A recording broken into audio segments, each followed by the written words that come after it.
नमस्कार, दर्पण solution YouTube channel पर मैं प्रवींद्र आपका हार्दिक स्वागत करता हूं। इस वीडियो के माध्यम से हम स्टूडेंट प्रमाणीकरण, छात्र प्रमाणीकरण का जो नया ऑप्शन आया है उसके बारे में बात करेंगे। विद्यार्थी टैब के अंदर हमें जाना है। विद्यार्थी टैब के अंदर हमें नया ऑप्शन दिखाई देगा छात्र प्रमाणीकरण। आधार, जनाधार, बैंक और कॉन्टैक्ट अपडेट का ऑप्शन है हमारे सामने यहाँ पर दिखाई देगा। छात्र प्रमाणीकरण, स्टूडेंट वेरिफिकेशन का ये जो ऑप्शन है इस पर हम क्लिक करेंगे। क्लिक करने के बाद में हमें इस तरह का इंटरफेस दिखाई देगा। Authentication student data, authenticate student data, इसमें हम क्लास सेलेक्ट करेंगे, सेक्शन सेलेक्ट करेंगे, शो बटन पर क्लिक करेंगे। जैसे ही हम शो करेंगे हमारे सामने इस तरह का इंटरफेस दिखाई देगा। यहाँ पर हमें दिखाई दे रहा है टोटल स्टूडेंट ऑथेंटिकेट 0, टोटल जनाधार ऑथेंटिकेट जो हुए हैं 0, टोटल अकाउंट वेरीफाइड जो हुए हैं 0, टोटल कॉन्टैक्ट वेरीफाई हुआ है 0। क्योंकि अभी तक हमने इनको ऑथेंटिकेट या वेरीफाई नहीं किया है, इसलिए संख्या 00 आ रही है। यहाँ पर जो निर्देश दे रखे हैं उनका मतलब आप समझ लें। यहाँ पर लिखा हुआ है, उन चीज़ों को आप अच्छे से पढ़ लें। इसका मतलब क्या है, जो चिन्ह बने हुए हैं उनके सामने उनसे रिलेटेड जो इन्फॉर्मेशन है वो लिखी हुई है। आप उस चिन्ह की जो सूचना है वो यहाँ से देख सकते हैं कि क्रॉस का मतलब क्या है। इस तरह का बॉक्स बना हुआ दिखेगा तो उसका क्या मतलब है। राइट का निशान दिखेगा, क्रॉस रेड वाला दिखेगा तो उसका क्या मतलब है। रेड क्रॉस यहाँ पर दिखाई दे रहा है, राइट ग्रीन वाला राइट दिखाई दे रहा है तो आपने ऑथेंटिकेशन कर दिया है। इस तरह से यहाँ ऑप्शन दिखाई देगा और इसमें यहाँ पर जनाधार डिटेल दिखाने का भी ऑप्शन दिखाई दे रहा है। तो उसके बाद में क्लास में सभी स्टूडेंटों की इस तरह से आपको सूची दिखाई देगी। इस सूची में यहाँ पर एडिट इन्फो का ऑप्शन है। इस एडिट वाले बटन पर जब हम क्लिक करेंगे तो यहाँ पर हमारा जो सूचना है वो ओपन हो जाएगी। इसमें हम आधार नंबर भर सकते हैं, जनाधार आईडी भर सकते हैं और जनाधार जो मेंबर है उसकी आईडी भर सकते हैं। तो स्टूडेंट की मेंबर आईडी यहाँ पर भरने में आ जाएगी। ये ऑप्शन यहाँ पर एडिट पर क्लिक करने पर खुल जाएगा। अब जब हमने इसको खोल लिया है तो हम इसको जब तक ये सूचनाएँ नहीं भरेंगे तब तक इसको सेव नहीं कर सकते, इसलिए हमें इसको वापस से क्रॉस पर क्लिक करना होगा। जैसे ही हम क्रॉस करेंगे तो ये वापस उसी जगह आ जाएगा जहाँ से हमने इसको ओपन किया है। इस तरह से हम किसी भी एक क्लास के स्टूडेंट को सेलेक्ट करके, मैं आपको पूरी प्रोसेस बता रहा हूँ जिससे हम इन जो स्टेप हैं इनको पूरा करेंगे और इसके बाद में हर स्टूडेंट के साथ में हमें ये प्रोसेस करनी होगी। तो यहाँ पर मैं एक स्टूडेंट का ले लेता हूँ जिसका सारी डिटेल हमारे यहाँ पर भरी हुई आ रही है, क्योंकि ये हमने प्रपत्र 9 में इनकी एंट्री कर रखी है या फिर हमने स्कॉलरशिप का इनका फॉर्म भरा है तो उससे संबंधित यहाँ पर सारी इन्फॉर्मेशन आ रही है। अगर इसमें कुछ करेक्शन करना है तो यहाँ एडिट बटन पर हम क्लिक कर सकते हैं और अगर हमें सेव करना है तो हम यहाँ पर सेव बटन पर क्लिक कर देंगे। यहाँ पर मैं सेव कर रहा हूँ। अब सेव बटन काम करेगा क्योंकि सारी डिटेल भरी हुई है। अगर हमारी डिटेल भरी हुई नहीं है तो सेव बटन पर क्लिक करने पर ऊपर सारे डाटा सेव करने के लिए कहेगा। सबसे पहले आधार ऑथेंटिकेशन का ऑप्शन आ रहा है, हमने यहाँ पर क्लिक किया और हमारा अगर आधार नंबर सही है और उसमें स्टूडेंट का नाम सही है तो हमारा आधार ऑथेंटिकेशन हो जाएगा। इसी तरह से हमारा जनाधार ऑथेंटिकेशन करना है। अगर जनाधार में स्टूडेंट की डिटेल सही है तो जनाधार ऑथेंटिकेशन भी यहाँ से हो जाएगा। इस तरह से प्रोसेस होगी और उसके बाद में हमें लिखा दिखाई देगा ऑथेंटिकेशन सक्सेसफुली।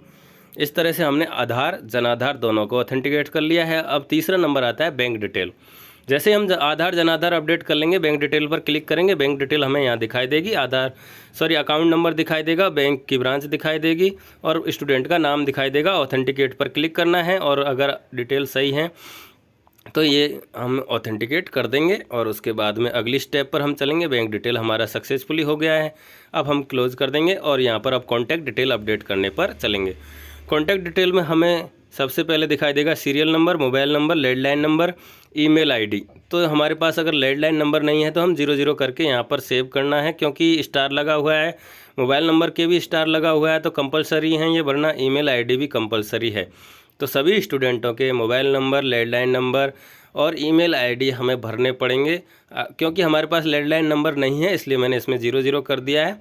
आप अपने हिसाब से जहाँ उपलब्ध हो वहाँ भर सकते हैं और ईमेल आईडी यहाँ पर भरनी है। ईमेल आईडी, मोबाइल नंबर जो है सबको भरना है और उसके बाद में ऑथेंटिकेट करना है। इस तरह से हमारा ये ऑथेंटिकेशन हो जाएगा। चारों स्टेप हमने जो करनी है वो हमारा कंप्लीट हो गया है। इस तरह से आपको दिखाई देगा। स्टूडेंट अलग से ग्रीन दिखाई देने लग गया है, सारे ग्रीन टिक आ गए हैं, यानी हमारा जो ऑथेंटिकेशन का काम था वो कंप्लीट हो गया है। ये प्रोसेस हमें जो आदेश है उसमें दी गई है। आदेश के अनुसार हमें ये काम सभी स्टूडेंटों के लिए करना है। तो आपके विद्यालय के सभी स्टूडेंट जो आपके विद्यालय में पढ़ते हैं उनके सबसे पहले आधार ऑथेंटिकेशन करना है, उसके बाद जनाधार ऑथेंटिकेशन करना है, बैंक डिटेल ऑथेंटिकेट करनी है और कॉन्टैक्ट नंबर ऑथेंटिकेट करना है। अगर हम डायरेक्ट बैंक डिटेल पर जाकर ऑथेंटिकेट करते हैं तो वो कहेगा कि पहले आधार और जनाधार ऑथेंटिकेट कीजिए।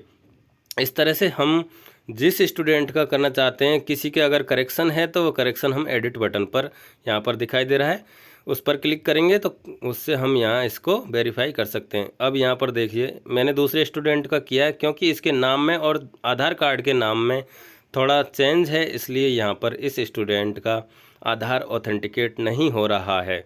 ये चीज़ आप क्लियर कर लें। जिनके नाम आधार में सेम नहीं है, डेट ऑफ बर्थ में कहीं मिसमैच है, तो उनका ऑथेंटिकेट नहीं होगा। जनाधार यहाँ पर ऑथेंटिकेट हो चुका है। इस तरह से ऑथेंटिकेशन की प्रोसेस हमें हर स्टूडेंट के साथ करनी है। और यहाँ पर जब हम बैंक डिटेल अपडेट कर रहे हैं या बैंक डिटेल ऑथेंटिकेट कर रहे हैं तो हमसे कहा जा रहा है कि आप आधार पहले ऑथेंटिकेट कीजिए, फिर जनाधार ऑथेंटिकेट कीजिए, उसके बाद आप बैंक डिटेल अपडेट कर सकते हैं या बैंक डिटेल ऑथेंटिकेट कर सकते हैं। तो बिना आधार के हम बैंक डिटेल ऑथेंटिकेट नहीं कर सकते। यहाँ से हम इसको कैंसिल कर सकते हैं। जो हमने ऑथेंटिकेशन किया है उसको हम यहाँ से कैंसिल कर देंगे, स्टूडेंट को वापस से ऑथेंटिकेट कर सकते हैं। यहाँ भी हमने पूरी प्रोसेस कर ली है। इसको भी हम चाहें, यानी कि हमारा ये स्टूडेंट अगर डिटेल देखना चाहें तो यहाँ पर इसके एसआर नंबर पर हम क्लिक करेंगे तो यहाँ इसकी डिटेल दिखाई दे जाएगी। आधार कार्ड में स्टूडेंट का डाटा क्या है, हमारे जनाधार कार्ड में स्टूडेंट का डाटा क्या है, ये यहाँ पर दिखाई दे रहा है। आधार नंबर है, स्टूडेंट का नाम है, डेट ऑफ बर्थ है, उसके बाद में जनाधार में स्टूडेंट का नाम है, डेट ऑफ बर्थ है, जनाधार नंबर है और मेंबर आईडी यहाँ पर दिखाई दे रही है, जेंडर भी दिखाई दे रहा है। इसके बाद में बैंक डिटेल आपको दिखाई देगी। सारी डिटेल जो हमने वेरीफाई की हैं सभी यहाँ पर दिखाई देगी। बैंक डिटेल के बाद में यहाँ पर दिखाई देगा कॉन्टैक्ट डिटेल, जो हमने भरे थे वो सारे एक जगह यहाँ पर दिखाई दे रहे हैं। अगर आपको इस तरह से देखना है, आपने वेरीफाई कर दिया है, ऑथेंटिकेट कर दिया है, तो जो रेड में स्टूडेंट का एसआर नंबर दिखाई दे रहा है उस पर हम क्लिक करेंगे तो ये सारा डाटा दिखाई देगा। जब तक हम इनको ऑथेंटिकेट नहीं करते यहाँ से दिखाई नहीं देगा। ऑथेंटिकेशन होने के बाद में यहाँ पर ऊपर संख्या दिखाई देने लगेगी। हमने एक स्टूडेंट को ऑथेंटिकेट कर लिया है, इसलिए ऊपर संख्या 1 दिखाई देने लग गई है।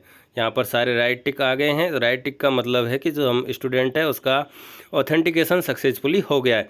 इस तरह से हम किसी भी स्टूडेंट का ऑथेंटिकेशन कर सकते हैं अगर उसके आधार में जनाधार में उसकी डिटेल सही है। अगर हम इसको कैंसिल करना चाहते हैं तो इस ग्रीन वाले क्रॉस बटन पर हमें क्लिक करना होगा। क्लिक करते यहाँ पर student open for authentication again, अगर हमने गलती से किसी स्टूडेंट को गलत ऑथेंटिकेट कर दिया है तो उसके डाटा करेक्शन में भी ये ऑप्शन काम आएगा। तो हम इस बटन पर क्लिक करेंगे और हमारा जो कार्य है वो कंप्लीट हो जाएगा। इस तरह से ये नया ऑप्शन हमें दिखाई दे रहा है स्टूडेंट का ऑथेंटिकेशन का, जो हमें विद्यार्थी टैब के अंदर मिलेगा। तो आप इस तरह से सभी स्टूडेंट के ऑथेंटिकेशन कर सकेंगे। आपको ये वीडियो ऑथेंटिकेशन करने में पूरी मदद करेगा। आशा करता हूँ आपको ये वीडियो पसंद आएगा।